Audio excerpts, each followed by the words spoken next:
जब हम भारत के सबसे शक्तिशाली साम्राज्यों की बात करते हैं तो अक्सर मुगलों का नाम सबसे पहले आता है। दिल्ली के तख्त पर बैठकर उन्होंने लगभग पूरे भारत पर अपनी धाक जमाई।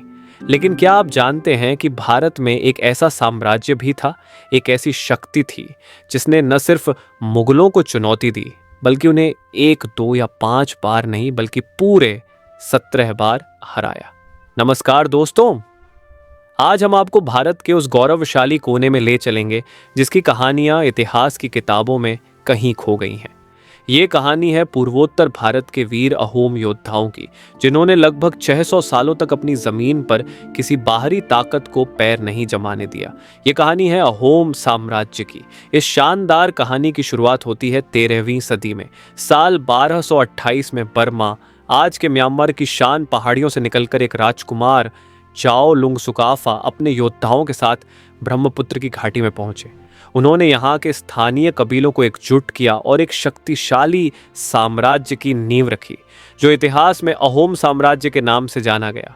अहोम सिर्फ विजेता नहीं थे बल्कि वे कुशल प्रशासक भी थे।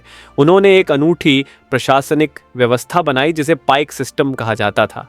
इस सिस्टम के तहत राज्य के हर पुरुष को देश की सेवा करना अनिवार्य था, या तो सैनिक के रूप में या फिर किसी और काम में। यही एकता और अनुशासन उनकी सबसे बड़ी ताकत बनी। 17वीं सदी आते आते मुगल साम्राज्य अपने शिखर पर था। शाहजहां से लेकर औरंगजेब तक उनकी नज़र असम की दौलत और सामरिक स्थिति पर थी।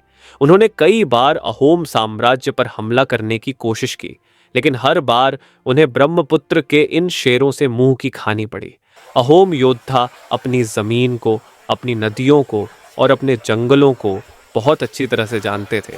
वे मुगलों पर छिपकर हमला करने की गोरिल्ला युद्ध नीति का इस्तेमाल करते थे, जिससे विशाल मुगल सेना भी घबरा जाती थी। अब हम आते हैं उस सबसे बड़ी और निर्णायक लड़ाई पर जो इस दुश्मनी का प्रतीक बन गई, सराय घाट की लड़ाई। साल 1671 मुगल बादशाह औरंगजेब ने अपने सबसे काबिल सेनापतियों में से एक राजा राम सिंह को एक विशाल सेना के साथ असम पर कब्जा करने के लिए भेजा। मुगलों के पास तोपें थीं, घुड़सवार थे और एक बहुत बड़ी सेना थी। उनका सामना करने के लिए अहोम सेना की कमान संभाल रहे थे एक ऐसे योद्धा जिनका नाम आज हर भारतीय को गर्व से लेना चाहिए, वीर लाचित बोरफुकन। लाचित जानते थे कि मैदानी लड़ाई में मुगलों को हराना नामुमकिन है, इसलिए उन्होंने लड़ाई को ब्रह्मपुत्र नदी पर लड़ने की योजना बनाई।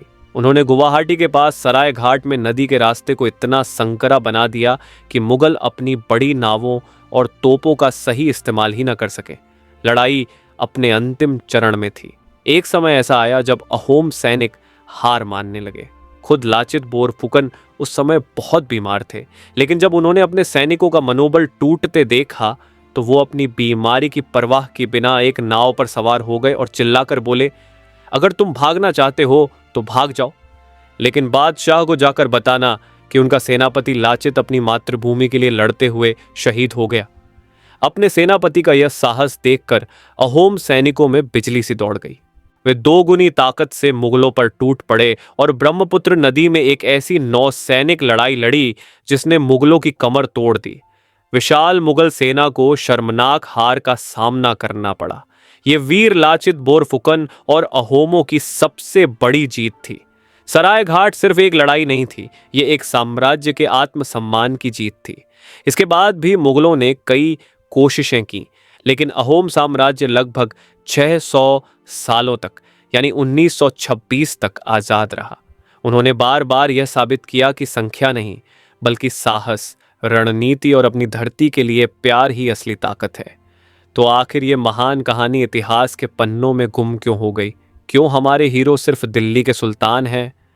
आपको वीर लाचित बोरफुकन और अहोम साम्राज्य की यह कहानी कैसी लगी? क्या आप ऐसे और भी गुमनाम नायकों के बारे में जानना चाहते हैं? हमें नीचे कमेंट्स में ज़रूर बताएं। इस वीडियो को इतना शेयर करें कि हर भारतीय को अपने इस गौरवशाली इतिहास के बारे में पता चले।